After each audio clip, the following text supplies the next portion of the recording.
So before we start, could I offer my apologies to the Assembly that I will have to leave because I have a parish assembly this evening and been unable to arrange one of my procurers to cover for me. But I did enjoy the sandwiches. Thank you, sir. I didn't make them all, but thank you. Yes, Deputy Morell. It's just to speak, sir. Right. Our first speaker is Deputy Miles. Thank you.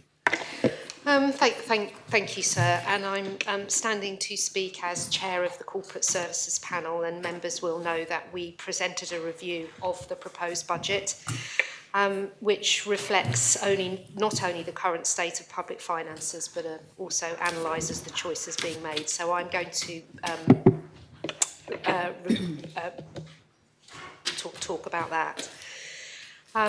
The proposed budget is the last financial plan of this government term before the parliamentary elections in 2026. And it's presented against a backdrop of very fragile economic conditions, rising inflation and mounting fiscal pressures. It is, in short, a budget that exposes the limits of this government's financial strategy and the risks of short-termism. Our work has revealed a pattern, a government that speaks of discipline, restraint and sustainability, yet relies on temporary fixes, depleted reserves and structural imbalances to balance the books. The reliance on the Social Security Fund to prop up day-to-day spending is not only unsustainable, but also a breach of the principle of spending within means that the budget itself claims to uphold.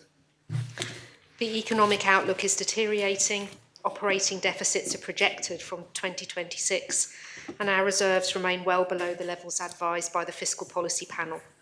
Borrowing costs are rising. The Strategic Reserve and the Stabilisation Fund are dangerously underfunded, leaving Jersey exposed to shocks. The proposed 50 million transfer to the Strategic Reserve in 2026 is highly uncertain, given the weakened position of the Consolidated Fund. And our panel feels, sir, that this is not resilience, it is risk. The proposed Jersey Capital Investment Fund does offer a potential step forward in protecting long-term infrastructure investment, and we welcome that. But that ambition must be matched by governance, transparency and scrutiny. Without clear rules and robust oversight, the JCIF risks becoming another mechanism for deferring hard choices rather than securing Jersey's future. Perhaps most concerning for the panel, sir, is the failure to confront the pressures within our health system. Overspends are recurrent, forecasts are unreliable, and no urgent measures are set out to address this crisis. Deferring actions to future budgets is not leadership, it is an abdication of responsibility, and certainly previous members have alluded to that. This budget lacks ambition in its design, reflecting its proximity perhaps to the 2026 elections. Although children's rights impacts assessments were completed, gender-responsive budgeting was ignored. Sustainable well-being is encouraged, yet gaps remain in the cost of living, inclusion, and the environment, although the recent amendment has plugged that gap in the environment. Performance monitoring remains inconsistent, despite repeated warnings from the Controller and Auditor General. And these are not minor oversights, they're failures to embed accountability and transparency in the heart of government. So our report sets out 56 key findings. We make 21 recommendations. We've debated 3 amendments, 2 of which have sadly failed, but that's life. They're not abstract suggestions. They're necessary steps to restore fiscal discipline, rebuild reserves, and embed transparency. The next Council of Ministers must act decisively, strengthen performance management, broaden engagement on taxation, and confront the structural weaknesses in health and social security funding, and implement gender-responsive budgeting. So our panel message is very clear. Jersey cannot afford complacency. This budget exposes the fragility of our public finances and the inadequacy of current planning. So, sir, I hope the government will recognise our concerns, not just for the rest of their term, but to safeguard Jersey's long-term well-being and prosperity. And so finally, I join with the Chief Minister in thanking ministers, officials and stakeholders for their engagement with the scrutiny process, not just for my panel, but across all panels, and to, of course, panel members and panel officers for their careful work throughout. Thank you, sir. Thank you, Deputy. Deputy Morell. Thank you, sir. And I'd like to start actually by picking up where Deputy Miles left off by thanking all stage members, fellow ministers and officers who have worked incredibly hard. Everyone I know involved has worked incredibly hard to get this budget in a position where it can be passed. Sir, I wanted to pick up on a few things partly suggested or said directly by Deputy Balash that I wanted to talk about, partly in relation to this budget and partly looking forward. One of the things that Deputy Balash talked about, which I know the current Chief Minister has been working towards, is the size of the public sector workforce. And so I think this is something that always captures headlines, but often I think those headlines partly miss the point. The size of the public sector workforce isn't just a matter about taxation and the cost of that workforce. It is also a question about the type of island we want to live in. And this came from a conversation I was having quite recently, where I was just thinking about the scale of our public sector today compared to where it used to be. And you can check stats.je, superb website, kept up to date by Statistics Jersey. But our public sector workforce is now actually 15% of the workforce. It's almost 10,000 people. As of June, it said it was 9,940 people worked in the public sector. That isn't just government, that is the entire public sector. So would, I believe, involve everything from the role of the bailiff all the way through to somebody working in a parish as an administrator in a parish. And so it encompasses everything, as well as the gref, not just government directly. But I do think that it is, in an island of 100,000 people, to have 9,940 of them working in the public sector. That's over 9% of the actual population of the island, all men, women, children, retired people, so on. 9%, almost 10% of that population working in the public sector does change the nature of the island. And I, for one, fundamentally believe that Jersey has to be an enterprising island, and its success is built on the back of a strong public and private sector partnership as the whole of society. An island which is dominated by the public sector is an island which will lose its sense of enterprise, and it will lose its sense of, or its ability to be nimble and act quickly. And so I do think it is important that we continue to look at the size of the public sector and that future governments do bear down on that size. They need to do so in a responsible manner. And, but if we don't, I fear that we will end up living in an island which can't move forward and can't be agile in the way it needs to be. And ultimately, it will be an island that can't afford to live on the income tax base that we have at the moment. And that's the thing that worries me the most, because I do not believe, as a small island, that we can increase income tax very far, because the benefits of being here diminish incredibly quickly if you're someone from the outside. If you're looking at a high tax rate, as well as living on a remote island with limited resources, limited space, etc., and so on. So I don't think we have much room in our income tax system for increases in that area. And so we have to maintain a smaller public sector. But what are the reasons for the size of the public sector? And one of them we will see in this budget is the cost of insurance. And the reason I say it's the cost of insurance, I believe our insurance costs rise by about £7 million in this budget. That's a very large amount of money. But of course, what that does, it indicates to the public sector itself, and the government most particularly, that it needs to have a lower risk appetite in order to reduce those insurance costs. But I don't believe we can continue to have a lower and lower risk appetite. In fact, I believe it's the low risk appetite that government has that is one of the problems that we have in this island at the moment. Jersey, as a small island, we have to have and live with a slightly higher level of risk than bigger countries, because we can't afford the services and we can't afford to pay people to live in the way that larger countries can. And we cannot pay to reduce risk to zero. Number one, it's an impossible task. But number two, it's an incredibly costly task. And so we have to, in this island, I believe, accept a higher level of risk. So aside from that as well, is I do strongly believe, and I do accept, is that we have, as an island for many, many years, as a parliament, as a states assembly for many, many years, focused on doing what we feel is right, possibly because elections are always around the corner, not just now, but even at the beginning of a new term, they feel like they're around the corner. We have to also focus on the economy. And that means freeing up the economy. And you cannot do that with an incredibly large public sector. It was only a couple of weeks ago that someone very dear to me who works in an organisation that often interacts with the public sector told me about the health and safety requirements that were being placed on them from department in government just to deliver some goods to the government. It was an incredible amount of documentation that was being asked for. And it was something that this organisation had been doing year in, year out. And suddenly this year, they were faced with hours and hours of work being asked for it by the government.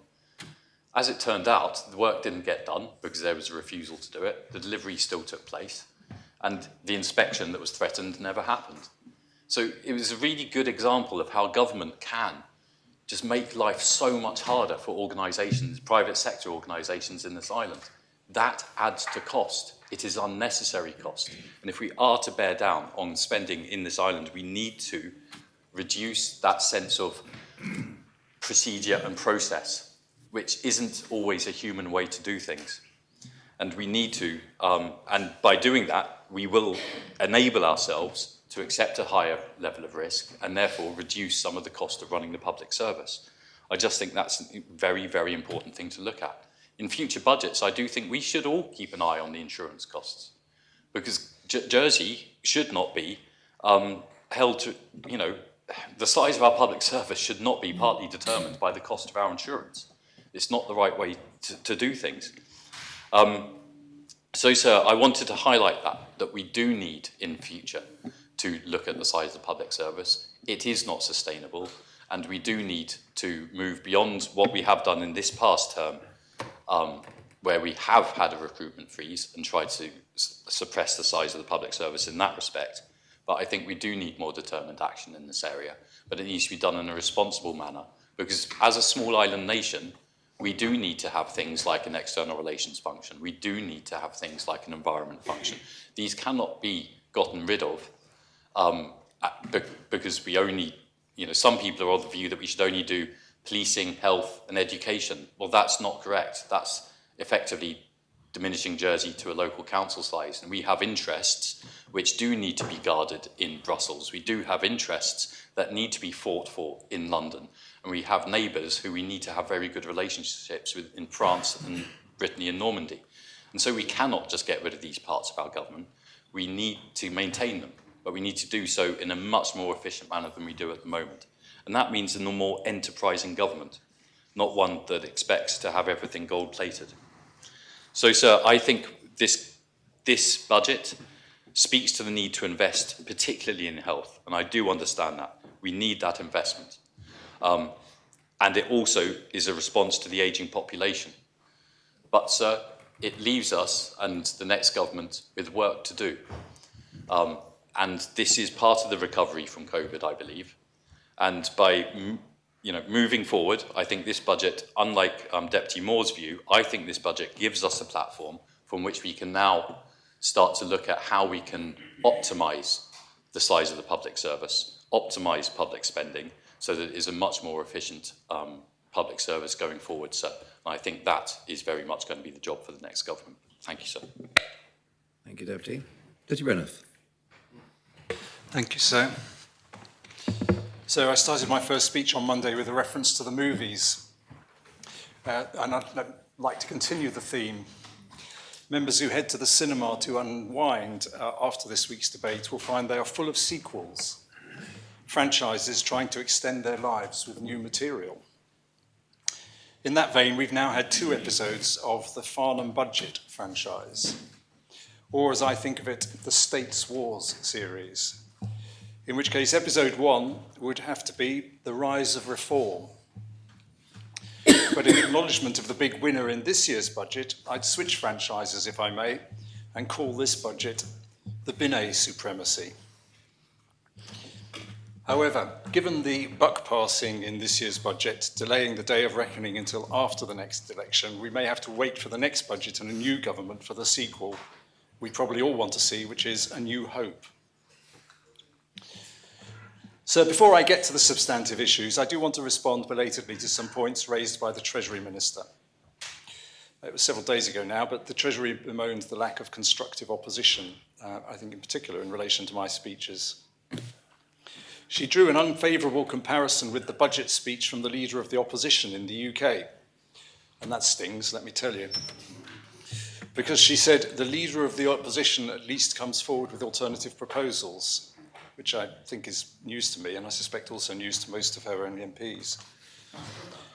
It's perfectly valid for those of us not in government to call out weaknesses in the government's position.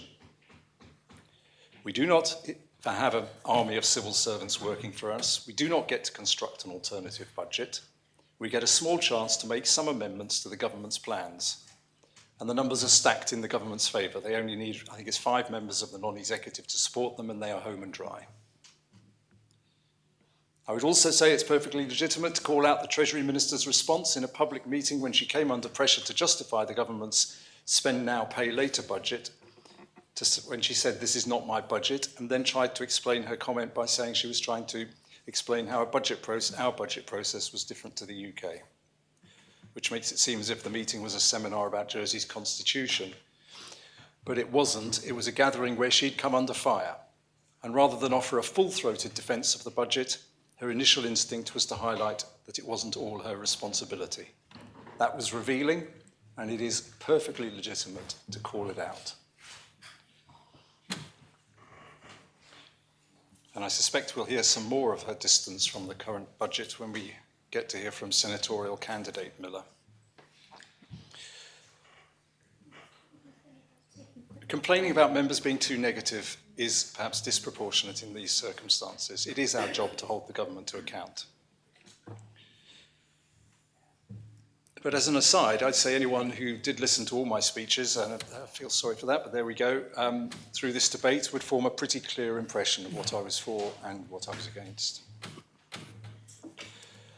One other point, I do not want to get into the argument of which government was better, but I will just say I do not accept the rather ridiculous narrative that says that the previous government failed to deliver, which is like claiming you know the result of a football game before you even get to half-time.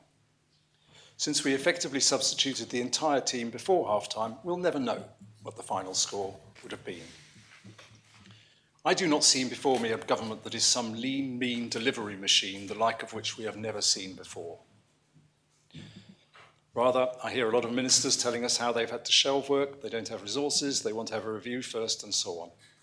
In other words, it's a perfectly normal government, making its own decisions and compromises and not being able to do all the things it wants to do, just like every other, and pretending otherwise is just boosterism. But it is ironic that this government that compliments itself on its delivery will, as the most consequential act of this budget, be delivering a hand grenade, or mortar, into the lap of the next government. Never in the island's history, I don't think, has a government been that irresponsible to deliver a huge ongoing budget deficit as its principal fiscal legacy, and to claim that this is a responsible budget of stability. The Treasury, I think it's the Treasury Minister quote in the budget forwards that says the budget reflects a shift towards longer-term thinking, moving away from short-term fixes. Might be the Chief Minister's, I beg your pardon, if that's the case. Really? A budget that is only able to function because of a colossal time-limited raid on social security contributions that depends on using Pillar 2 income that the government insisted all along would go to reserves and relies on borrowing to unprecedented levels, shifting unknown costs onto future taxpayers. Longer-term thinking? Moving away from short-term fixes? Black is white, 2 + 2 is 5. Which brings me to the fundamental issue at stake in this budget. It's not about the spending plans. Who would not want to spend more money on health, or childcare, or policing, or Fort Regent? I support all of those in principle. But the other central principle, which is absolutely core to this island's future, is that we do not pay for things we cannot afford. That is not a solution to anything. It is a shift of burdens to future generations. So a couple of months ago, I went to Monaco to talk to Year 4 as part of those Student Democracy Week. In fact, no, I was on my own on that occasion. It wasn't with Deputy Tadia.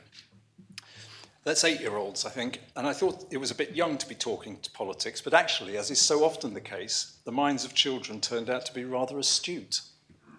I was there to talk about the budget, so I began by talking about all the good stuff the government funded, like their education and healthcare, but how government never had enough money to pay for them.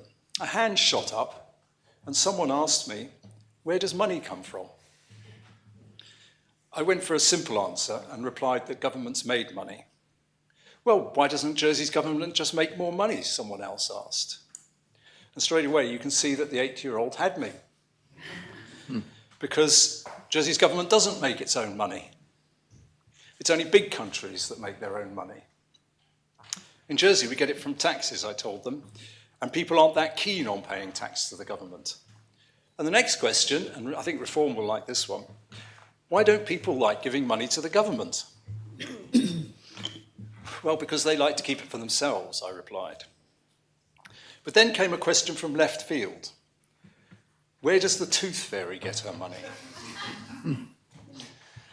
And that required quite a bit of fast thinking on my feet. And I came up with, well, the tooth fairy is all about the magic, and that's beyond my jurisdiction. I'm just a politician. And another hand shot up and said, but the tooth fairy isn't real. And I thought, oh my word, I'm in deep waters here. In a way, though, that's the dilemma the island faces, isn't it? The tooth fairy is not real. This budget has papered over the cracks and got us past the election, and get us past the election. And it's done so, it's done that, and that shouldn't be underestimated. And you know what? There is a world in which the government's gamble could work out. Pillar 2 revenues could be significantly greater than expected. When the actuary gets to do the full actuarial review, finally, it could be the good news. Interest rates could fall and stay low, keeping the cost of all that borrowing at the lower end of expectations. In which case, it will look like this government made the right choices. But that would be the wrong conclusion, because whether it is success or not, it is a gamble. And no government in Jersey should be gambling on the state of the global economy and other matters beyond their control to deliver financial stability. Because there is another world in which things go horribly wrong, and it's not that hard to imagine it. Pillar 2 revenues don't come to the rescue. The actuaries insist that the state grant returns to its usual level or indeed needs to go higher. Interest rates climb. We will be horribly exposed. The other element in the room has been mentioned a couple of times, which is health.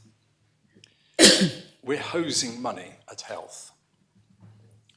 I remember in government when the then health minister came to ask for an extra 10 million towards the end of a financial year, I think, and the then Treasury Minister had some choice words. He was deeply unimpressed. It was £10 million, and he said, health always come to me. They always want more money. It's always going to be the last time, and it never is. That was the gist of it. I'll be happy to be corrected, but I think that was the gist of it. Does anyone really think that this year's bumper bonus for health is the end of the matter, and that from now onwards health will live happily within its expanded means? We do not have a vision for how our health service is going to be delivered in the future.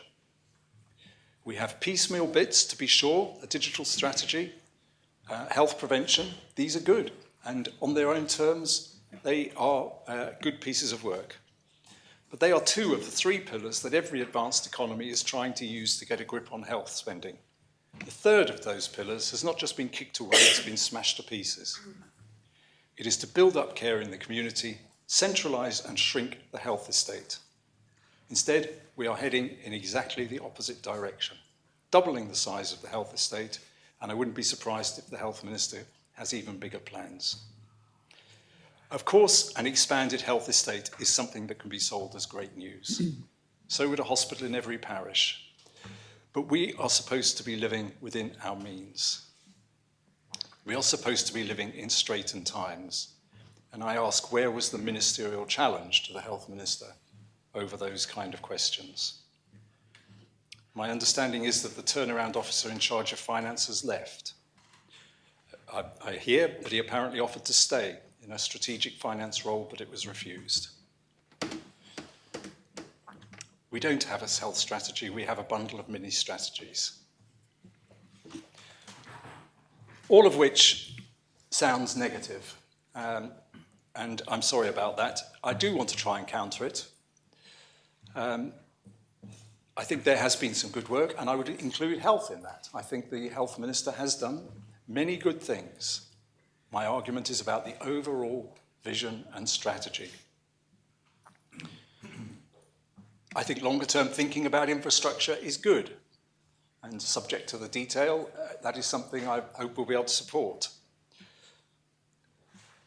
Expanding childcare is good. But I thought Deputy Morell's arguments were very interesting to hear, because I think the debate we need to have is not just about the size of government, it's not just about regulation. It is the one that he raised, which is what kind of an island do we want to live in? And it is a fundamental question that doesn't just touch on the levels of the size of the government and so on. And in principle, who could argue with what Deputy Morell said? He said that, yes, we have to shrink the state, but it has to be done sensibly, has to be done with caution. I would just try and tip the ledger slightly into the thinking about the other direction. We live in exceptionally insecure times. Whatever settlement we come to is going to have to answer the question as to what we have to offer to people who feel that insecurity. It isn't just a case of shrinking government. People feel insecure, they feel left behind, they feel like the system that we have, and I'm talking here at a global level, if you like, has failed to deliver, not just in the last few years, but for decades. Real living standards have stagnated, insecurity has risen, and we have not been able to successfully address that. So when we consider all those things about shrinking government, we also will need to consider how we meet those, I think, legitimate expectations. And I do think, and I probably won't get such a big round of applause for this, but I do think we will have to look at tax. I do think we will have to look at income as well as what we spend, the total amount of what we spend. And I do think that that debate that we need is a wider one than just how we shrink the state. So I would also thank ministers. I know that some ministers may feel I've been harsh on them. I would say it is absolutely not personal. I did say at the beginning of my speech, I think it is the job of backbenchers to hold the government to account. I'll do that as robustly as I can. There are absolutely no hard feelings on my part. I commend the government for all the work they've done on this. I know that they are sincere, committed people who want to do the best for the island. I appreciate that, I respect that, and I look forward to being able to work with some or all of them for the rest of this term in government. Thank you. Thank you, Deputy. Deputy Alex Curtis. Thank you, sir. I'll be a little more brief than the previous speaker, though I appreciate his comments. He takes the phrase critical friend perhaps to a very critical friend, but one whose commentary I think is useful and saves a lot of my speech. So I want to take a different angle on the few words I would like to say. The budget debate, as has been the three I've been part of, has focused on what we spend money on, or perhaps in one or two cases where we raise it from. We've talked about priorities. We have heard a constant message, perhaps mostly from our Chief Minister, on curbing growth, addressing the size and spend of government. But there is another and perhaps more important angle on this. We need to know how to follow through with what we want to do. It is okay to say this is a direction I want to go on. It is another to show how we get there. In last year's budget, I used what was a short speech, and I'll try and commit to the same, to ask some questions around the budget to kind of set the scene for 2025. And we're now at the end, and this is our year in review.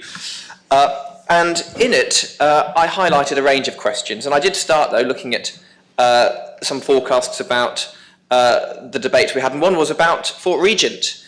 The panel, EHI panel last year, brought an amendment to touch this. And I said, we've seen some wins, some accountability for Fort Regent.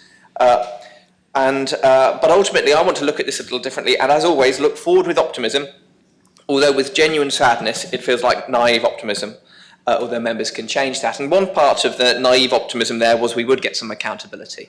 And one of my deepest regrets that this Assembly has chosen to do, of course, is to borrow for Fort Regent. And I've outlined I would rather see work slow on that than us to take a pursuit of borrowing. But the other part about that is the accountability comes to how we make decisions and how we have the information. On the debate about Fort Regent, members talked about a business case or a lack of business case in front of them. Providing members with information, sir, costs nothing except trust. Trust that they keep it in confidence, that they use it respectfully, but it is the information that members need to make decisions. I went on and I asked about, for example, where the 3.5 million on Lusquet in 2024 went. I asked how will the public know what investment was made in IT? And 12 months on, I don't think the public has seen the investments brought to light in the way they might have expected. I asked how will experts in industry challenge or champion the design and strategic decisions that are being made to ensure value for money? And I'm afraid, sir, I don't see a big difference there. I called out communication, I called out a reduction in blog posts by the government, and they'll be glad to know, being as objective as I am, they've increased their number this year and blogged more, sharing more on that platform, moving from 74 blog posts in 2024 to 90 in 2025. So there's a win there. I called out a hope, and it was delivered. It's a small win. It's counting small wins in £1.3 billion, sir. But really what I asked about was, the question is, we are always spending a lot of money, and the truth is we've been dividing how money is being spent. But we aren't opening up how that money is used within that expenditure. I think the public have no better idea as to how our departments work, how the mechanisms of the decisions made, how life in government is delivering value for money than they did last year, those 16 blog posts put aside. So I'm in a bind here because I think we are going to continue debating money when actually the mission that I think all members subscribe to, the one of a lean, a well-working, proportionate public sector that therefore can deliver the scale of what we need, requires us to start talking about how the civil service deliver. And I did say last year, it is on the government and ministers to improve how the civil service deliver. It's not just the responsibility of officers. Let's hope they make some progress. I will say that perhaps that's another mission for next year, and maybe when people stand, given elections are being talked about, they should talk about not just where they want money spent, but the tangible ways one runs a public service, the high-level parts about how we operate as an island, as many have spoken about on either side, that will inform us, because islanders who pick up a copy of the budget or pick up a copy of the annual report and account, I think put it down quite quickly. We are not communicating the work that is done, and when we communicate in the open, when we share and work differently, those are some of the greatest opportunities for delivery in a better form. We are seeing business as usual in how work is delivered. And if we're not seeing it communicated so we can champion it as pockets of excellence and all get behind that message. So it's a slightly different message from me on this one. Members can tell from my feelings on our financial choices for borrowing where I might vote on this. But I would urge yet again, once more, members to engage in the dialogue below the where to the how and to the why. So thank you, sir. Thank you, Deputy. Deputy Taddeo. Thank you, sir. The first part of my speech, sir, which is most of it really, is going to be with my scrutiny panel hat on, sir. I did find some notes that were left kindly in my pigeonhole, which I'd been working on. Well, actually, the scrutiny officer, has prepared them for me in terms of bullet points, which we've spoken about previously. If it's okay, I'll just read the bullet points, and there are some that I'll delve into, sir. The scrutiny panel has issued a comments paper for our part of the budget, but that also has to be seen in the wider context of the joint work that was done by Scrutiny Liaison Committee, and I thank Deputy Miles, who has already spoken in this part of the debate, for leading us, along with obviously Deputy Gardner, who's the chair of SLC, in that. So obviously corporate services are a key lead as well in the budget, sir. So just to reiterate, we scrutinise 3 ministries. So we look at the Economic and International, we look at the Sustainable Economic Development Department. We look at the International Development Minister, who's behind us, me, sir, and we just had her in for a recent hearing. I'll touch on that towards the end of my speech. And of course, last but not least is Deputy Gorst, who has both external relations and financial services, sir. So in no particular order, I suppose the headlines for our considerations were, first of all, departmental savings that were being made. We call them savings, but depending on how you look at them, sir, they could be seen as cuts or efficiencies. External relations and financial services targeted modest savings of 79,000 and 101,000 respectively. I'll go into this in a moment, but we had some concerns over ministerial discretion in reallocating underspends to protect grants. And I'll talk about that in a moment in the context of financial services and the External Relations Minister's budget, sir. We noted that there is a technology accelerator fund, which the opening balance of which was £11.4 million. The proposed spend is £2.3 million in 2026. I think that's a positive sign, sir, for this budget. There is uncertainty about future phases of funding for Digital Jersey, and we also note that there is that inflation will be eroding the grants that are given to certain ALOs like Digital Jersey and Visit Jersey. And I think that has to be noted, that that could have consequences for the economy.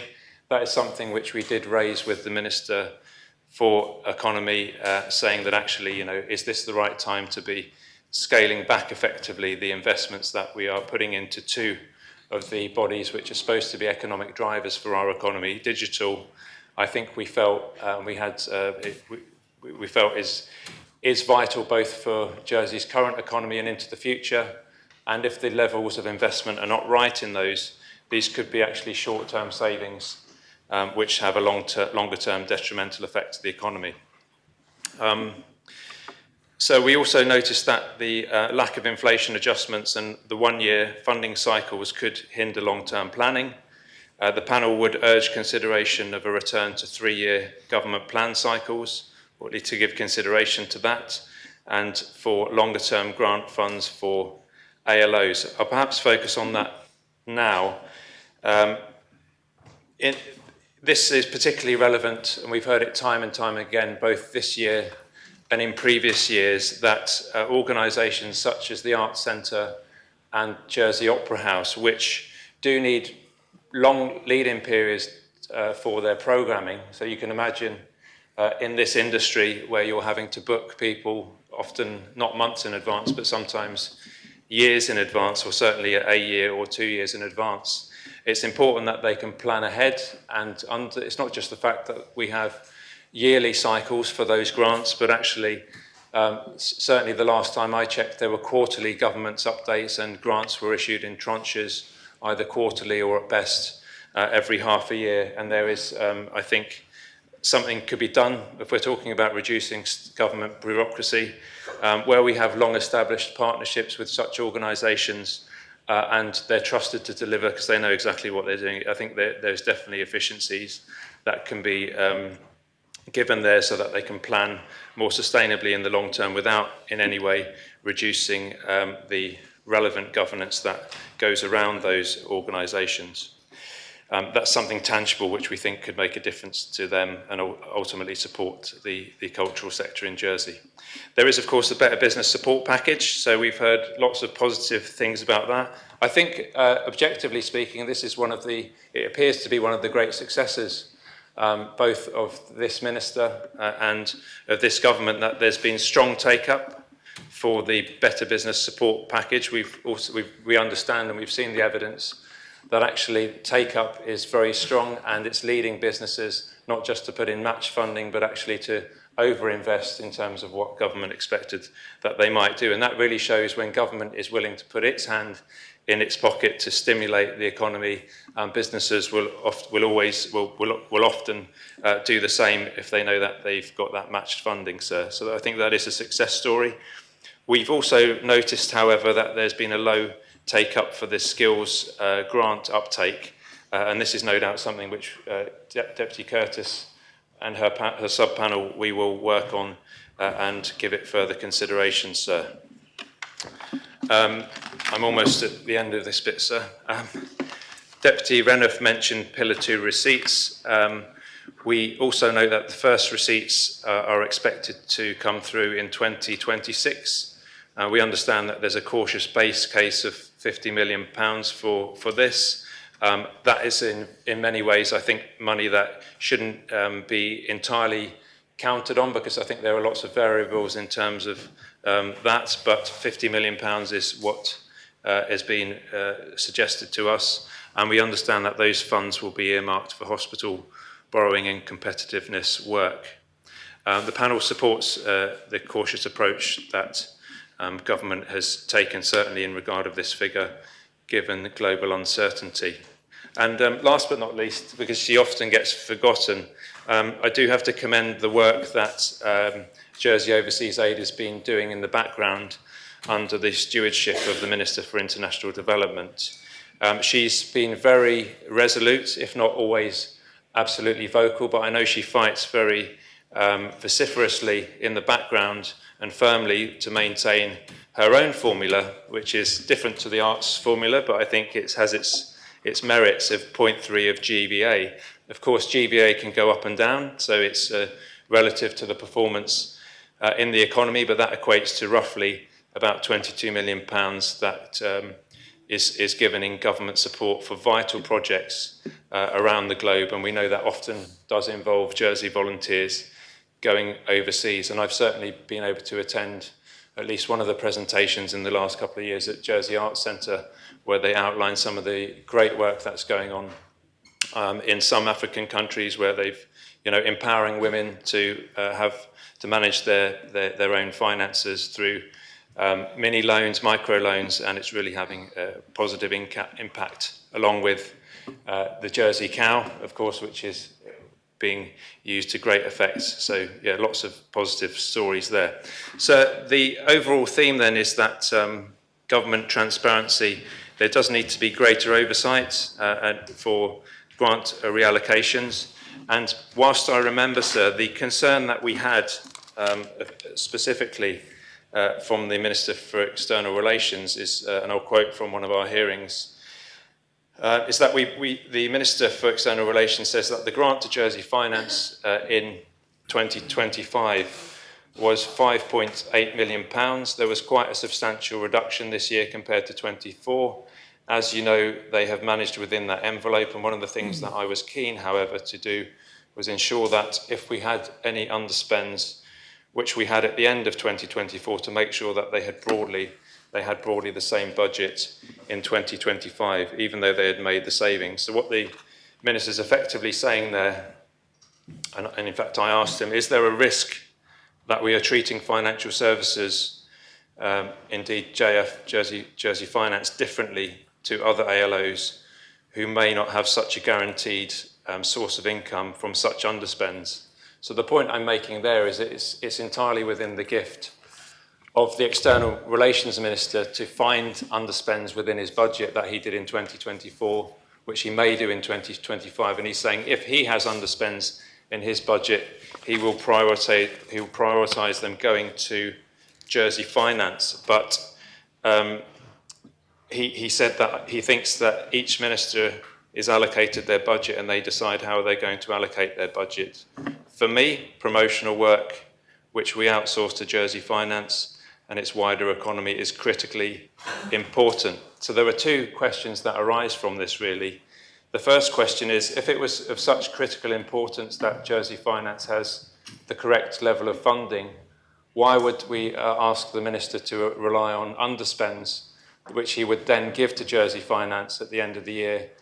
Because that doesn't seem to be good fiscal discipline. It seems that you're relying on something which you may or may not have. It might also provide a perverse incentive to make sure that you have underspends, which you're not spending in other areas, so that you can give it to Jersey Finance.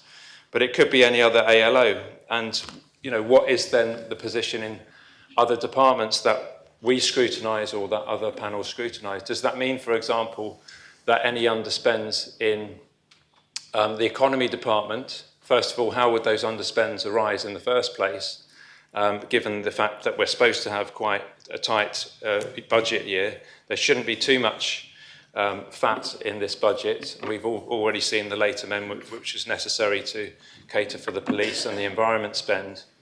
What would happen if there are underspends in economy? How would the Minister for Economy decide to allocate those? Would those go automatically to Visit Jersey? Because the same argument that the External Relations Minister made for Jersey Finance could easily be made for Visit Jersey, but it could, of course, also be made for Digital Jersey. And I think this is the key thing for this budget, is that on the one hand, we've had a suggestion from the Economic Development Minister when we spoke to him on the 20th of October this year, that this is very much a status quo budget, so it's keeping things the same. But we do know that the margins are very tight, so I think from an Economic Development Panel perspective, our concern, if there is any around this budget, I think would very much be about what level of fiscal stimulus is this budget putting into the economy. Is it the right amount? And actually, is this a better time to spend to save ultimately? Should we be putting more money into Visit Jersey? Should we be putting more money into Digital Jersey? Should we be giving Jersey Finance an uplift, given that fact that those are some of the key ALOs which sell Jersey's economy overseas, or they bring visitors to the island and they bring business to the island in lots of different ways. So my concern is perhaps, if I am to be critical, that this budget hasn't been bold enough. And actually, if we're going to talk about public spending increasing, we should be talking about public spending increasing, which can bring in future business as an investor save, as a fiscal stimulus. In my last couple of moments, that's pretty much been all panel business. I feel I should be given longer, sir, to speak as a panel chair. What I would say is that I would caution comparing our public service to other public services. That there are OECD averages. So, just from a quick search, the OECD average for public sector employees versus non-public sector is 18.4%. So if Jersey's got 14.3% in the public sector, that's certainly below the OECD. We're a small island. There'll be certain key positions which we have to have in Jersey in terms of a public sector, and because we don't have the economies of scale. So I think, of course, there is a conversation to be had about what the right size is of Jersey's public sector, but we haven't really had that. And I would say, be careful about anecdotal evidence. Nobody comes up to a politician in the street and says, we want a bigger government. They may well come up to politicians and say, we want a smaller government, but they just don't use that. They don't articulate the counterfactual in the same way. They may well come up to many of us and say, you know what, we think that the hospital needs more doctors. We think that waiting lists need to be shorter. We want more support for childcare, sir. And the positive thing is that this is a budget which does deliver in some of those key areas, and that does mean more public spending. So it is a case of any government being responsive to the public need and to making sure that the public spending, whether it's in terms of jobs or expenditure or services, is proportionate and justifiable, sir. Thank you, Deputy. Deputy Mezek. Thank you, sir. Can I start by, of course, echoing everything that the Chief Minister said in his speech earlier, where he thanked everybody who had played a role in contributing to this budget process. Speaking for myself as a minister, the team who I work with in government are absolutely incredible, and I don't know where the island would be without their kind of dedication and passion for what they do, and I know that that's to be found in all government departments as well, sir. And of course those from the Assembly perspective who play that vital role in scrutinising the work of the executive, states members and their officers as well. Whenever I read a scrutiny report, I'm in awe at the work of the officers as well, just how they're able to be so comprehensive in the sometimes short timelines they have to do all of that. I'm always amazed by that. But so the one person that the Chief Minister couldn't thank in his speech was, of course, himself. So I'll take the opportunity, sir, to thank the Chief Minister, who I think has done I think he's done an outstanding job as Chief Minister, to be perfectly honest, in leading a government in the way that he determined he would at the start of his term of office, that is politically inclusive, given all of the difficulties that inevitably arise around that in trying to help manoeuvre members of government to find those compromises with one another and to end up with a decent product at the end of it. And I think that he has been successful in doing that in this budget, and I'm grateful that he's taken the approach that he has. But the other person to thank as well, sir, is the Treasury Minister.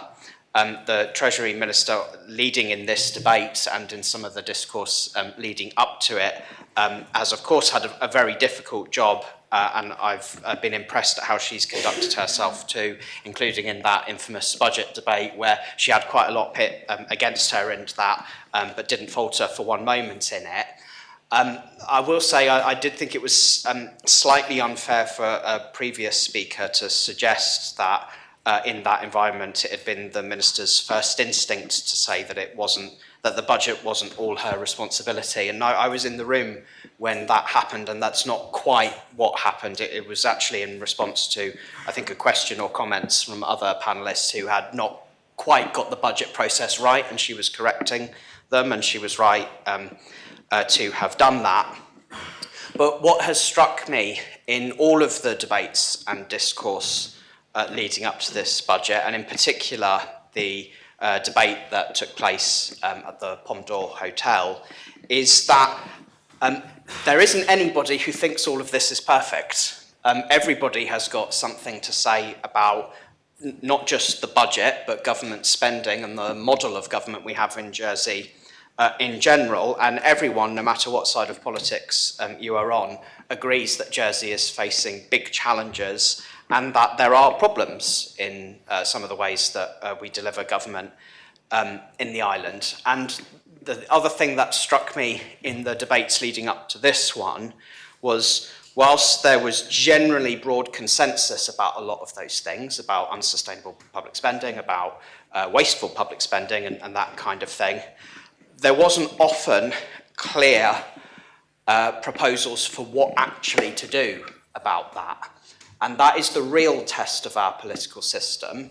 When we can all agree that there are challenges, but we can't use our democratic process to arrive at the solutions to those challenges, that's when we know there are problems with the system. But I can say in this end part of this debate, I have begun to see some glimmers of hope that some solutions to all of that might become part of the dialogue. Deputy Renouf said in his speech that in his view, tax ought to be part of that. I can't take issue with him for saying that, given that he did vote for part 2 of Deputy Cole's amendment yesterday, so I can say he's been consistent on that, and I commend him for that position. Deputy Balash spoke to begin outlining what he thinks some of those solutions might look like. I noted them down because there was a degree of clarity in them. He said that, were he in charge, that he would want a good look at the ALOs to make them more efficient and more organised. That, whether you agree or disagree with that, that's a fair thing to aspire to. he said that he would want a serious look at cutting back on regulation. And of course, most worryingly, he said that he would want to task the CEO of the government to deliver £100 million of savings across the board. Now, I would struggle to get behind that kind of agenda, but at least he is proposing some kind of agenda there. So for what it's worth, Reform Jersey's agenda in this area, one that we were essentially founded to deliver on, because I remember that morning on the 7th of March 2014 with Deputy Southern and Deputy Tadjer when we sat in a room downstairs in this building and we all looked at each other and said, the island's got some problems, our tax and spend model in particular is broken, and we as people who have a set of values that we share on how that can be fixed ought to join forces and work together to try to deliver on that. And here we are these years later, we can say, and I hope that it's taken as sincere when we say this, that we believe that we would go a long way to fixing those problems with our tax and spend model, and therefore enable us to be better in the future at delivering budgets by eliminating the structures there are in our political system that institutionalise indecisiveness, that lead to us wasting incredible amounts of time and money running around in circles chasing our tail rather than getting on with delivering decent public services that meet the needs of islanders. We believe that we can improve our economy by enhancing the economic participation of lower and middle earners who are structurally held back by things in our society, in our economy, like poverty, for example. You know, poverty is an expensive thing for a society to have, and the less of it you have, the more you're able to mitigate it, the greater prosperity you can generate through the economic participation of those who would otherwise have been held back. And yes, of course, tax reform ought to be a part of that, and that is something I've no doubt that we'll keep coming back to. But until that day, sir, where we have a government completely united on one of those agendas, I know which one I prefer, I think the budget that we are faced with today is not one that I feel the unenthusiasm that some have projected, and I don't share the gloom that others do about it. I think that this is a budget that delivers on several key items that I, for one, am proud to have played my part in being able to deliver, and I'm pleased that under the leadership of the Chief Minister, through his determination and his inclusive approach, have been able to deliver on. Those are things like that big investment in childcare for 2 to 3 year olds, which really is going to make a difference for lots of families out there. That is transformational, and it's pro-economy, because it will enable people to have a greater economic participation because of the support they'll be receiving for looking after their children. I'm really pleased that the Social Security Minister is able to do things like expand Pension Plus, because we know that there are lots of people when they reach retirement who struggle in Jersey, and expanding a scheme like that is an extremely positive thing.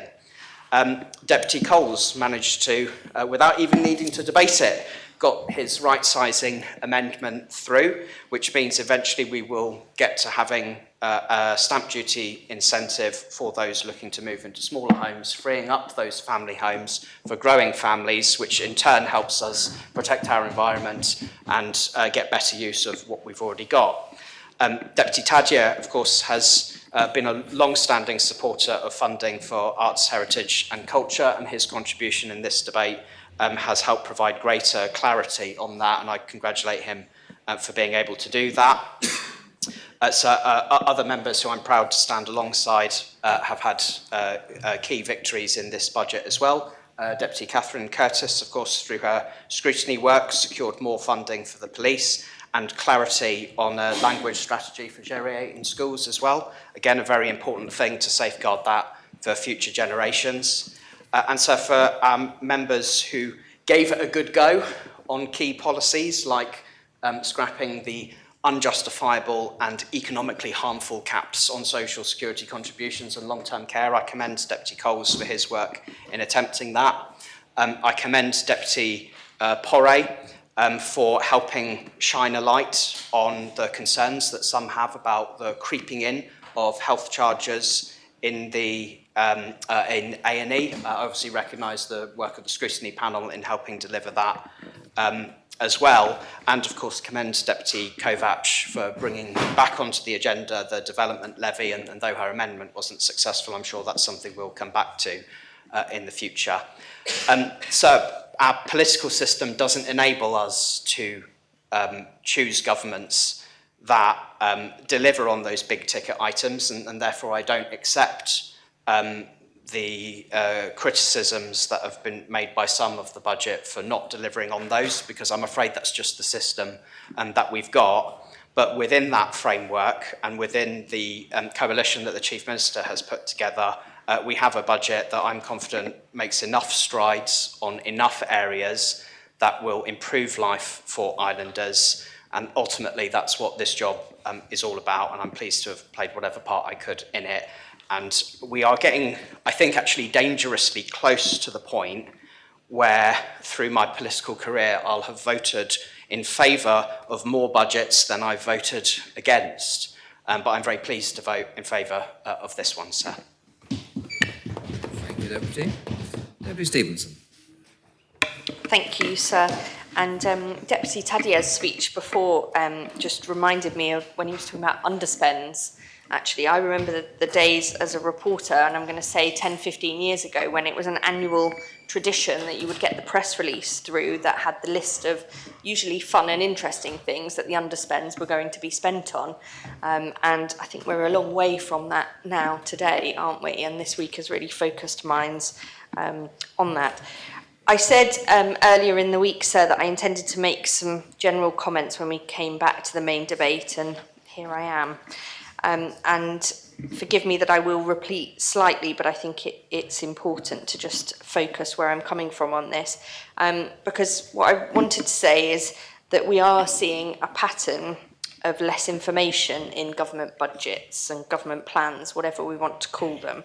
And I said that the other day, I think we're seeing fewer heads of expenditure.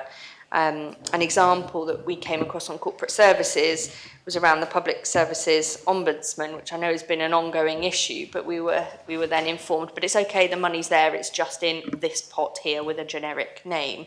That is different to what we've seen in the past, and I think we're seeing it in a number of different areas. The other one that I did cite the other day, and it's not a criticism of the Minister, but in social security, there's a £1.8 million growth for a number of projects, some of which are, don't need much explanation because they're expanding existing schemes, but others are completely new ones. And when we've asked questions about them in scrutiny, the answers, justifiably, I get it, are, well, the detail still needs to be worked on. We want to know we've got the money coming before we spend time on the details. I get that approach, but it makes it incredibly difficult to scrutinise. Both officially as scrutiny, as a general member of this assembly, and for the public out there as well. And it's different to what we've seen in the past. It's a definite trend heading in one direction, and it concerns me, it makes me uncomfortable, and it particularly makes me uncomfortable when we're then asked as an assembly to put our names to a budget. I'm grateful to the Health Minister that he has accepted a number of the amendments from the Health and Social Security Scrutiny Panel around women's health and preventative health. And then importantly, which carries on in the theme of where I started this speech, around the introduction of fees for the inappropriate use of A&E. Because again, I was concerned that a couple of lines in a budget document saying, again, I get it, but that the detail was going to be worked on in due course, that wasn't enough for me. I didn't feel comfortable putting my name to that on behalf of the people that have voted for me. I also do question if it's in the spirit of the proposition which was approved by a previous assembly, which requires any new fees and charges to come to this assembly. And I just would put it on record that I don't think it's sufficient, and it's not a criticism of this minister, but a general pattern that we're seeing of having a couple of lines in a document like the budget to tick that off the list. For me, that is not, it's not sufficient, and it's actually not fair to then our states members to put their names to it, in my view. I think we need to be able to justify our decisions to the electorate, and I can't do that in good faith based on just a couple of lines and then promises that the work will be done. And when I say promises, I just want to clarify that it's not about not trusting any particular minister or ministers more generally, and that is something that I've heard come back, particularly in scrutiny, suggesting, well, you know, if you don't trust me, then what about this? And here's some more information. It's not about not trusting individuals. For me, it's about fundamentally, it's about transparency. It's about accountability and a commitment to making evidence-based decisions that I'm comfortable putting my name to on behalf of my constituents who put me here. I know I've said that a couple of times, but it's really, really important. And I think it's just as important for scrutiny to be able to do its job properly and effectively. And unfortunately, I do think we have seen a number of examples this week where the transparency and accountability have been lacking. Perhaps where the tools and the processes to allow them to happen properly of maybe being eroded, perhaps at best, sometimes perhaps being ignored even, and that also makes me uncomfortable. So I do want to make a request to the next assembly and to this one for the time that we have left, that more effort is made to uphold those values of transparency and accountability. I think it's incredibly important. Finally, just moving on to health funding, which it's come through in so many debates this week in lots of different ways, but we haven't had one big debate about health funding. I think it just shows how integral it is to a lot of the decisions that are being made and that will need to be made in the future. I said again earlier this week in a speech that in my experience and what I've learned, that bringing about effective change in Jersey, it's a process. It doesn't happen overnight. And I think the stage has been set for finding a sustainable solution to the health funding question for many years. But unfortunately, the narrative is stuck at the moment. Deputy Moore said earlier that since 2012, she felt it had been stuck since then. She's perhaps got a bit more patience than I have, because I went back over some of the budgets, government plans. So it were page 95 in the 2025 to 28 plan said, under the section entitled Financial Matters Under Consideration, options will be brought forward to the Assembly in 2025 for sustainable health funding. In the 2024 plan, it was on page 28. 2023 plan was page 87.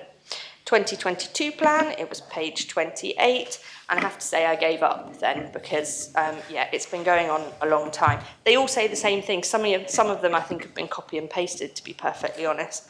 It's been made very, very clear this week, as I say, that we've got to move the narrative forward. We've got to do that together, whether that's this assembly, a future one, probably a number of future assemblies. And it's not going to be easy and it's not going to be comfortable, but it has got to happen. Otherwise, we're just stuck making the short-term decisions that we've heard people talk about this week and perhaps criticise this government for. And to me, I just think that's irresponsible.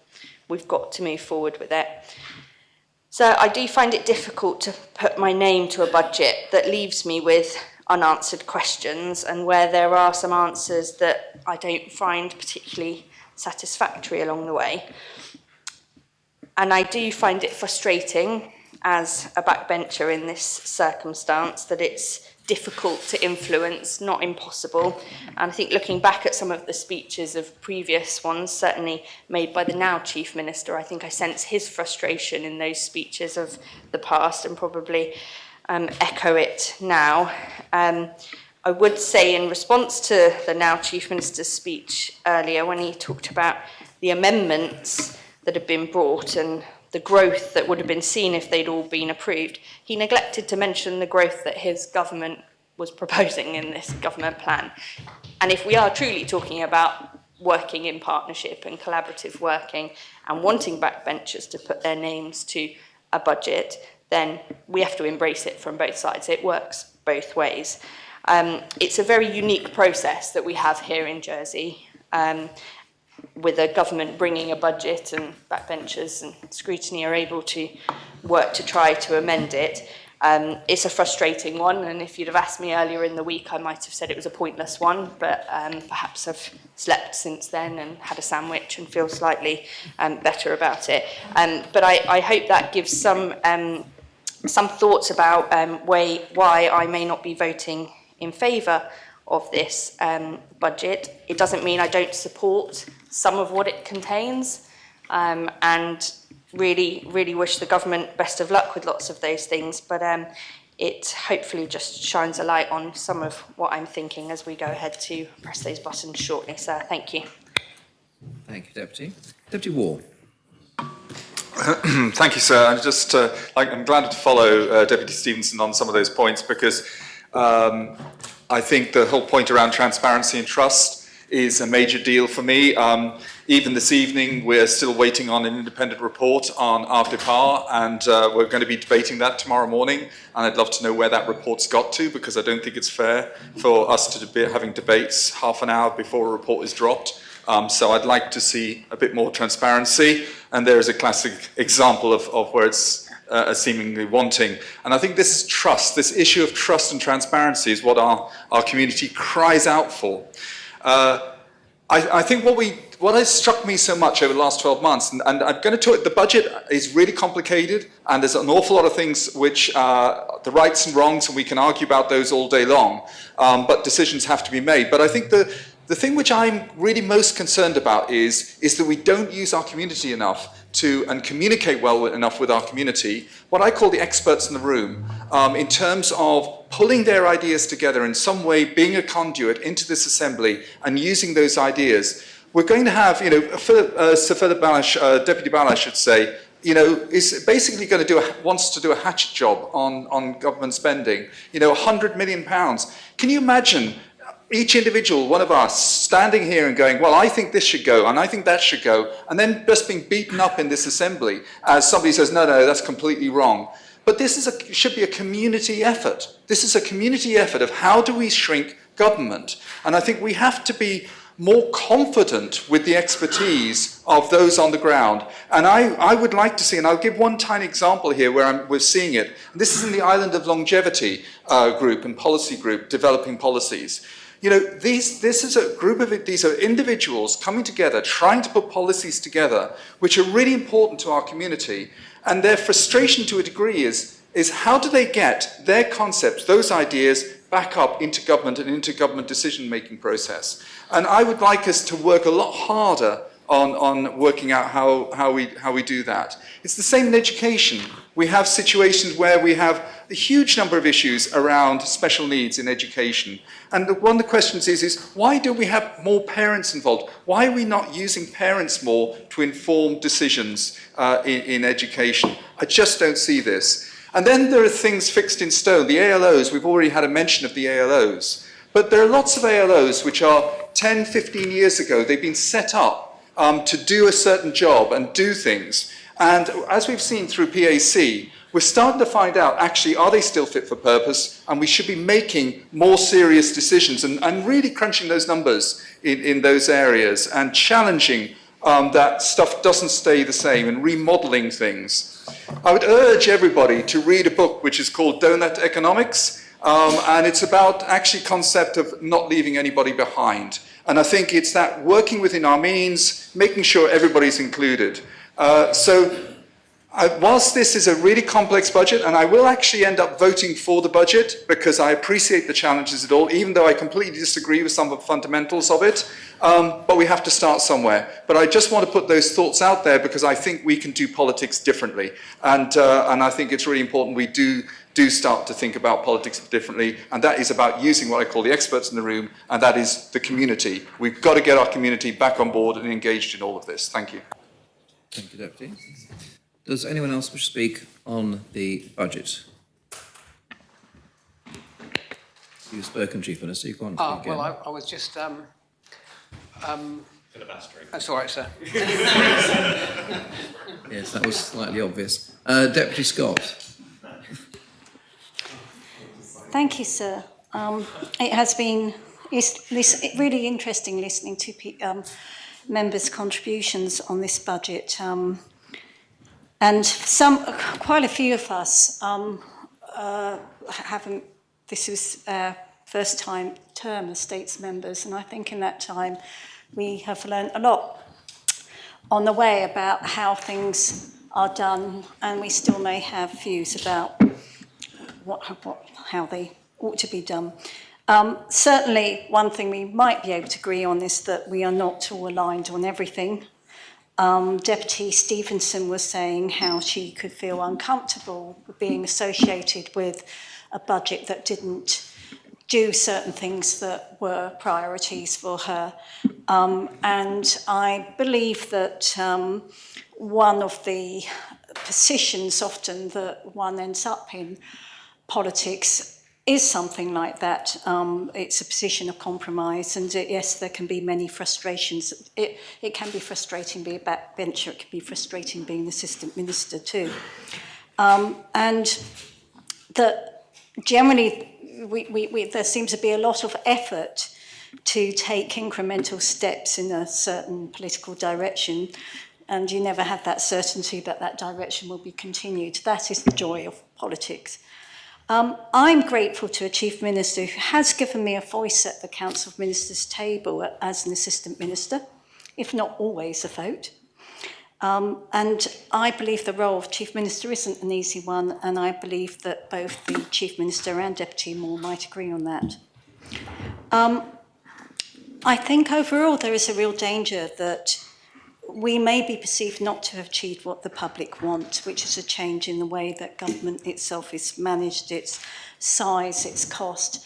And I sympathise with Deputy Balash about a certain degree of disappointment that there has been a lack of transformation in the size and cost of government.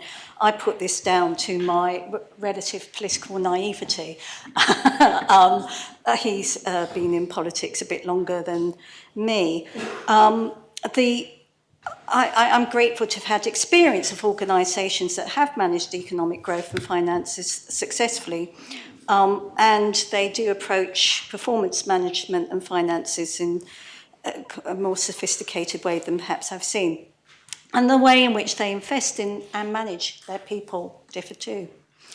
But coming back to Deputy Balash's proposal, I can't, or suggestion that this is the way in which we should be managing or have reduced this public sector size and growth by basically just demanding and forcing cuts to force change.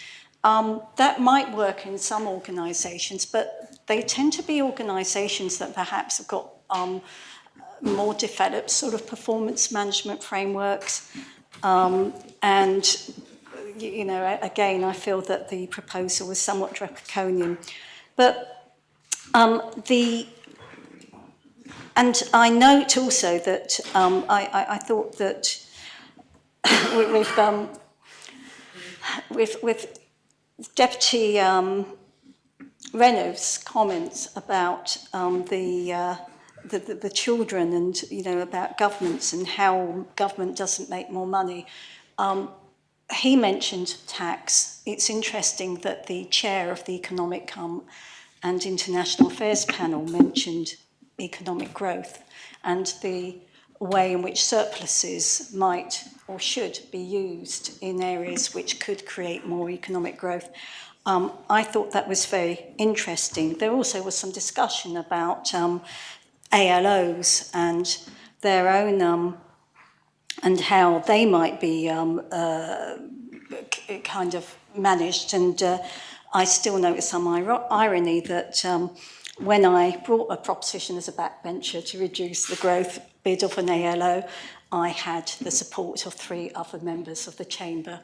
So maybe it's not about blame, maybe it's just about contribution, maybe it's just actually us recognising that we all need to focus in a different way and think and in a much more focused way if we are really going to achieve this change that we understand the electorate want from us.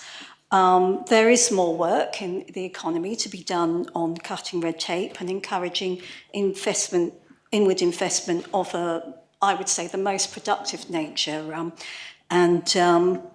I have been very thrilled to work in one area, in an area of tech, which I do believe has got a lot of promise for us. I regret more use has not been made of economic impact assessments and data in policy making, given that government has got resources in this area and the maths is so important. And again, maybe that's an area for focus for future state members.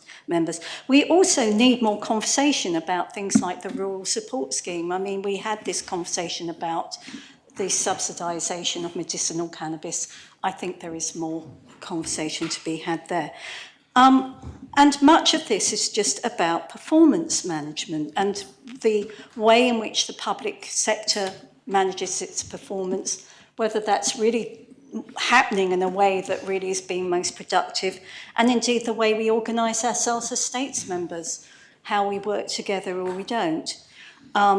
We shouldn't be ducking having a public ombudsman, because I seriously do believe an ombudsman could help drive performance improvement. But on the other hand, we've got to be confident we can manage the costs of one capably to produce a better public service with better value for the public. So that's one challenge we need to meet head on. Coming back to the performance management, I come back to ALOs again. And one question that has come to my mind in the role that I've been having is, how can the performance of states-owned entities and arm's-length organisations be adequately managed by civil servants unless they themselves have an adequate performance management structure?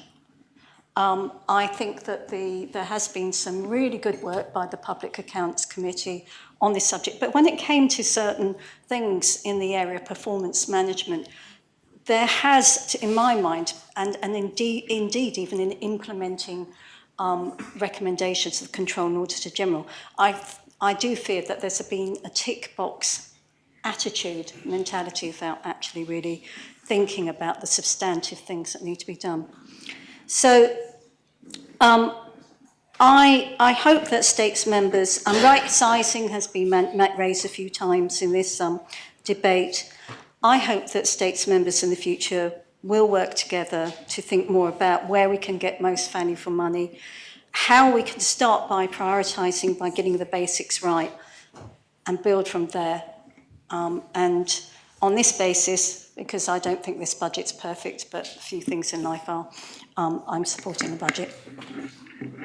Thank you, Deputy. Does anyone else wish to speak on the budget?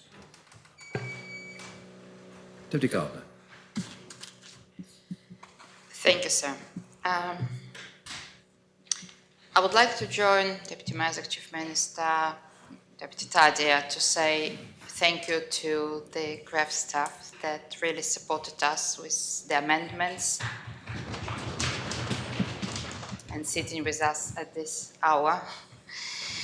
And also actually the officers from the government, because they did engage with me personally when I was going through the thinking process, and I'm grateful for their engagement as well.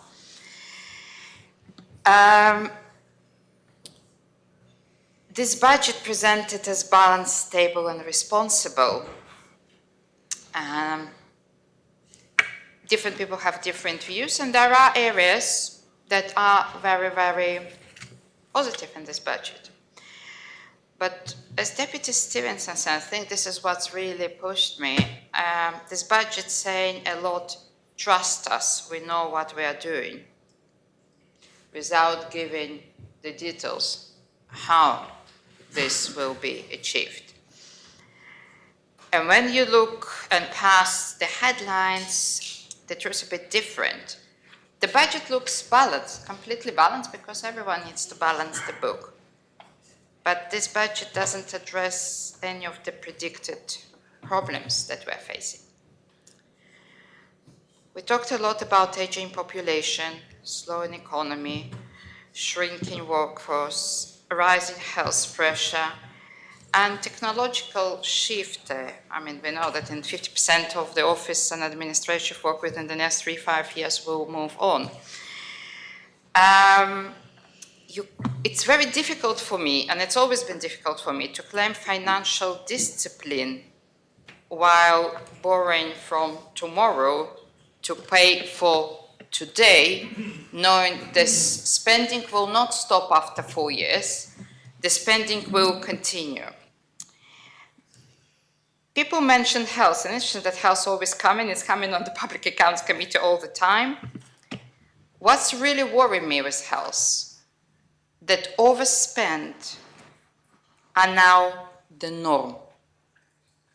It's okay, it's always overspent, and it's not just this government or other government.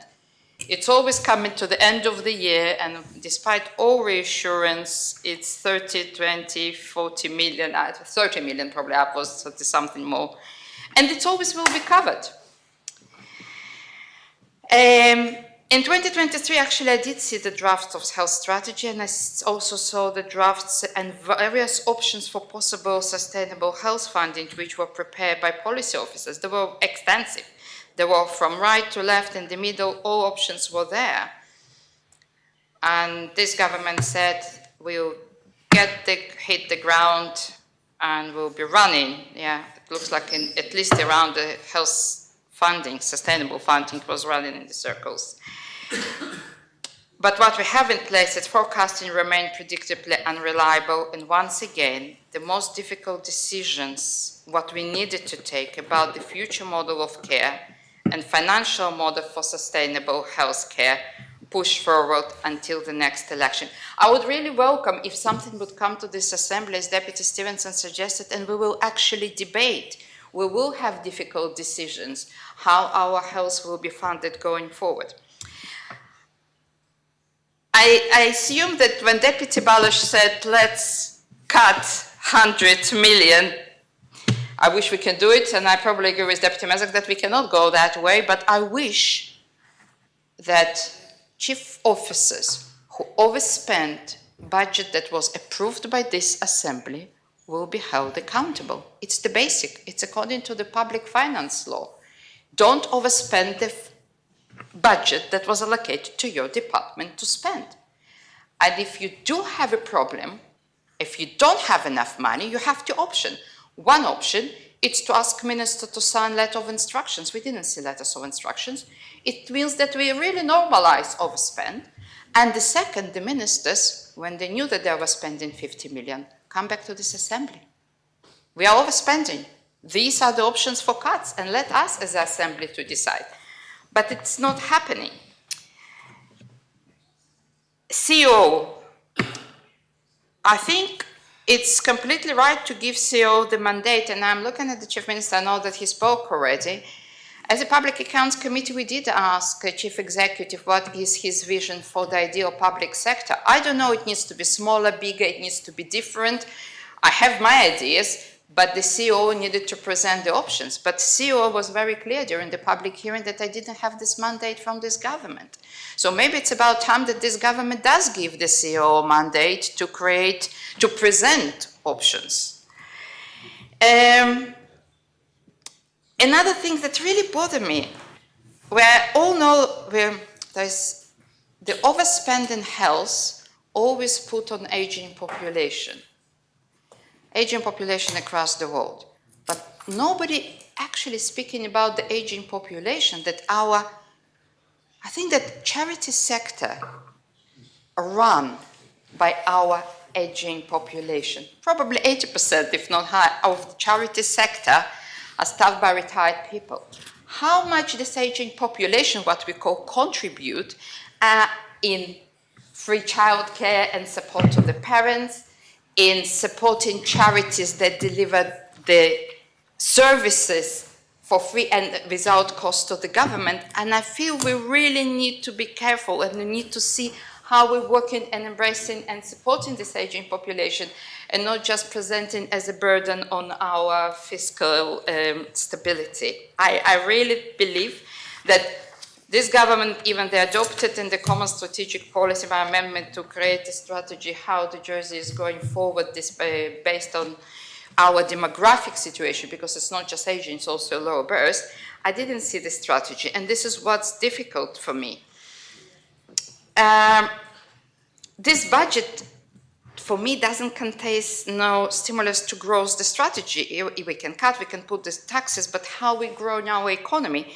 I do commend the competitiveness program, and I've heard lots of things about competitiveness program about, from the finance industry. But what else?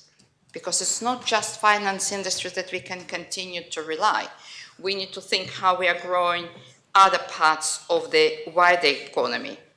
And if we are thinking about, and we are going to cut government headcount, we need to see where the people will work. What are the industries that people can go and work at? What's available there? Because currently it looks like it's the government public sector is really one of the best options. People from nurseries went to work with in the government public funding nurseries. A pattern is, for me, it's uncertainty, deferral, and lack of vision. Across the entire budget, it's the same pattern. Reserves below recommended levels, more than $250 million will not be put in the Social Security Fund, and it might be possible. I don't know, maybe in June when the full, or July when the full review will come out, I will be more than happy to see that we have extra $250 million to spend on services, and I would welcome it. Our Common Strategic Policy Review found systematic weaknesses, fragmented delivery, unclear accountability, and departments working in parallel. You cannot deliver long-term stability in short-term tools. Interesting, when people saying about ALOs, I really struggle to brush that all ALOs are wrong and are not delivering and all of them need to be cut. It's wrong. We need to look into the details. And I think what we are not doing here is looking into the details and to preparing different way to deliver the services. The same services could be delivered, several examples be here, and I'll be happy. But I understand it's late hour and I don't want to extend. I'll join the Deputy Mazek, actually. I think that I would want to offer congratulations to the Chief Minister. I know it's not easy to get coalition together. It's lots of trades we needed to get in and out.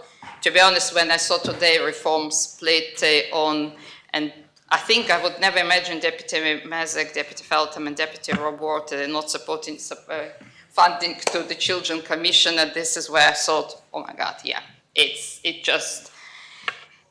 success. But I think it's not easy, and I do believe that the budget process that I respect, this was the way that this Council of Ministers work. But I do believe that the Treasury Minister does, and the Chief Minister does need to have a final say sometime, and some decisions were questionable.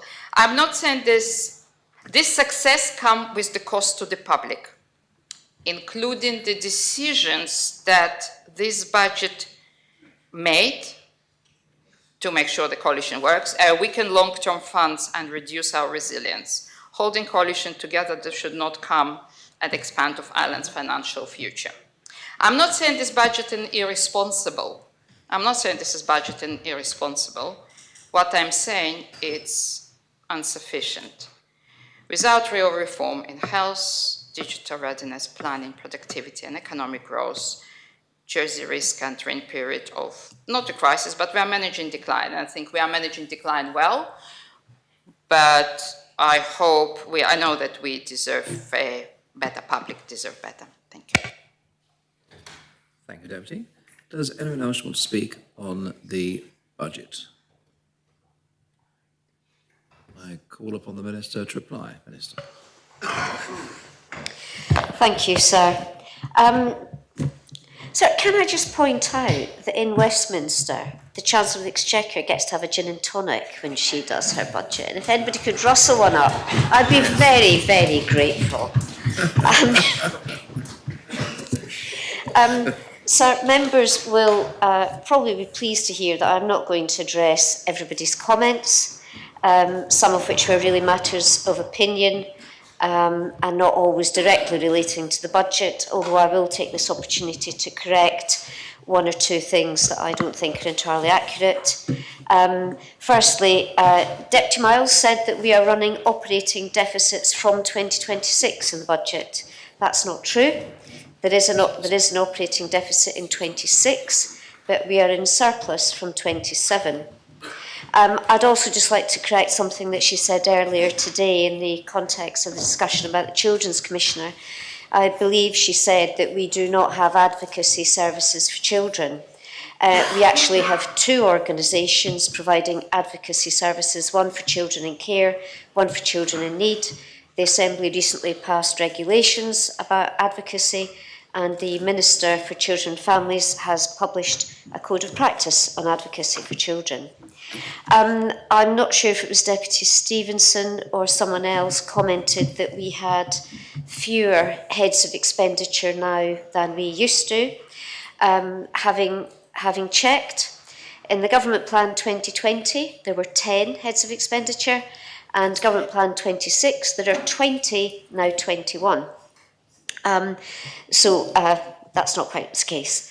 And Deputy Gardner, the Chief Executive Office does have a clear mandate to bring forward proposals to resize the public sector and has begun that work.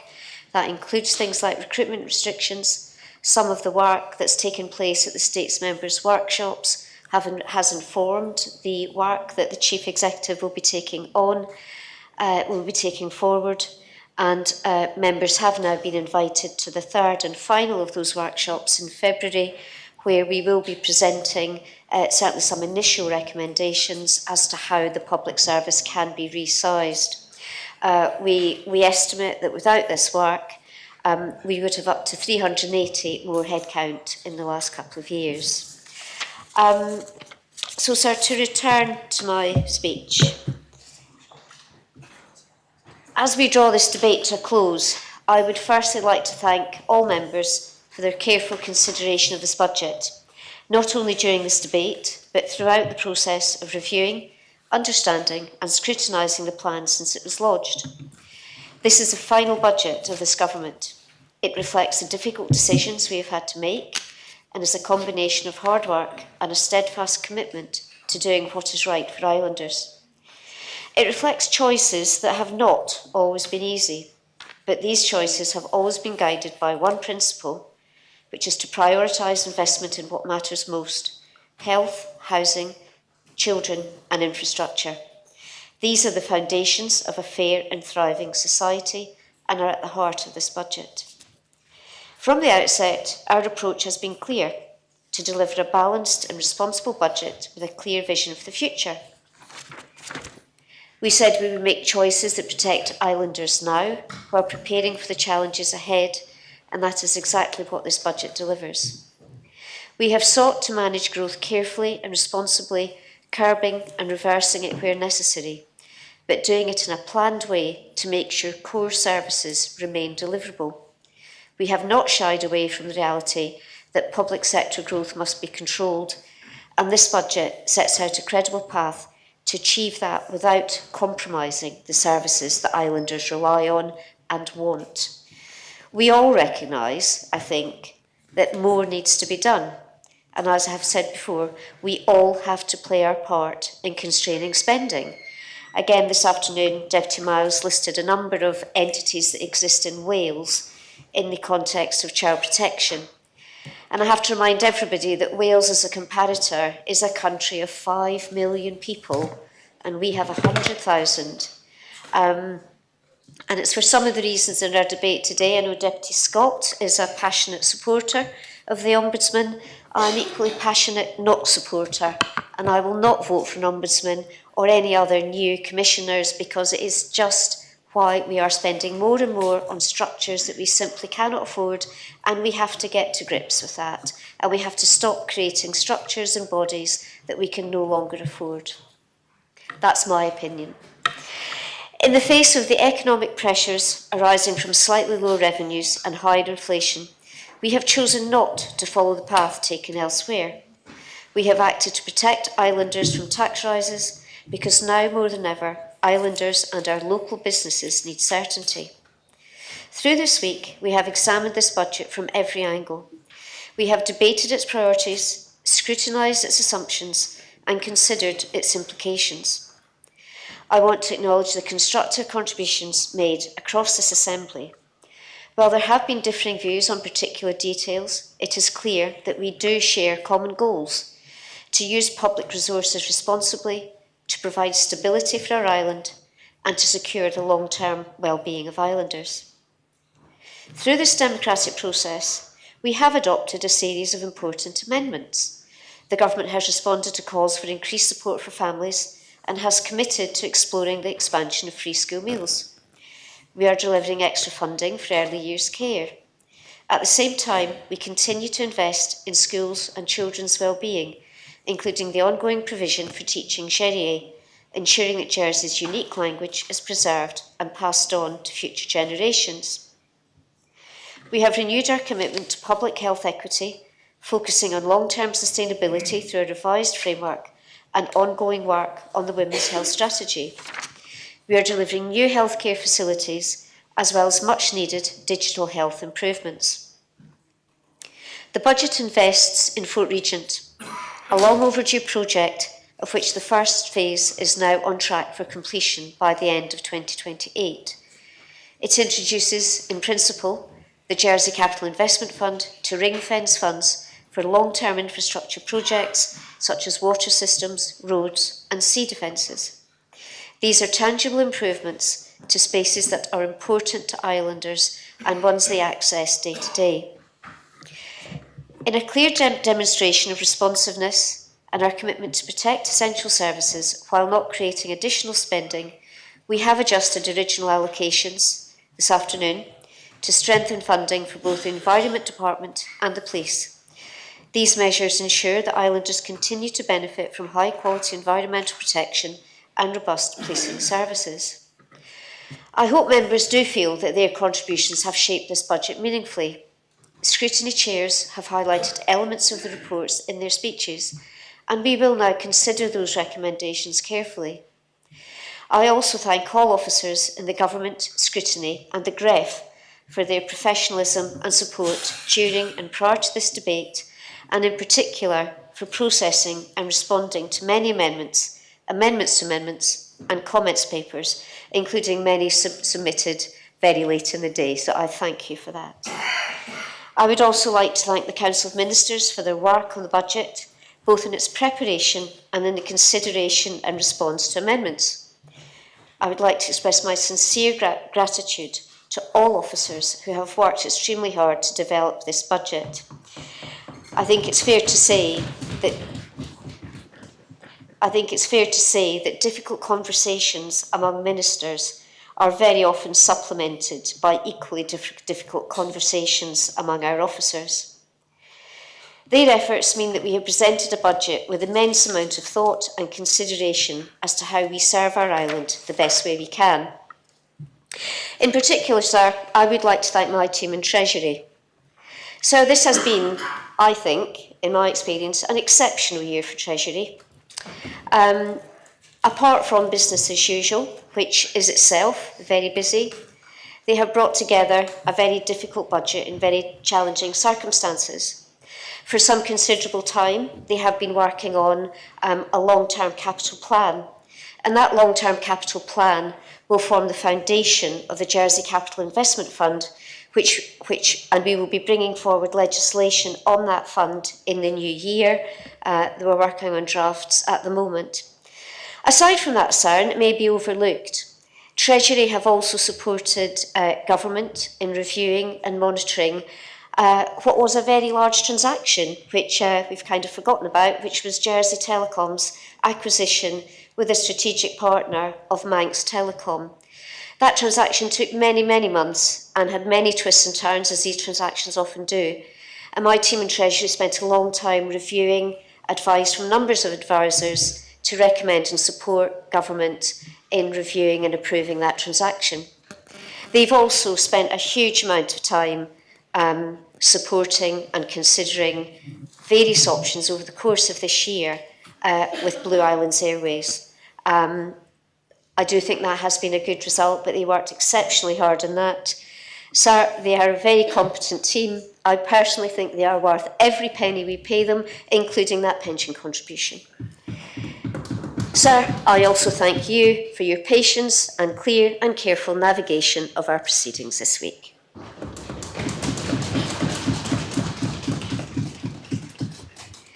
Sir, this budget is not just a set of numbers. It's a plan for Jersey's future. It invests in islanders and supports businesses without raising taxes and lays the groundwork for long-term financial discipline. It positions Jersey as a stable, confident jurisdiction ready to navigate uncertainty and seize opportunities. Above all, this budget reflects our shared ambition to build a stronger, fairer and more sustainable island. That is a legacy we can create together. Sir, I move the proposition and ask for the appel. Thank you, Minister. The appel has been called for. Members are invited to return to their seats. I ask the greffier to open the voting.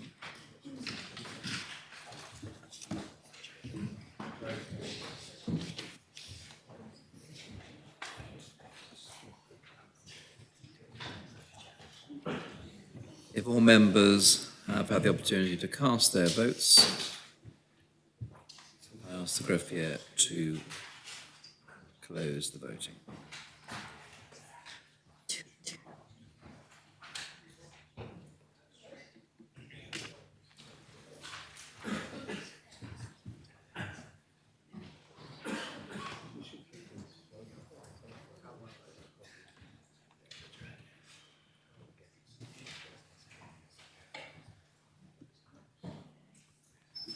I can announce the budget has been adopted.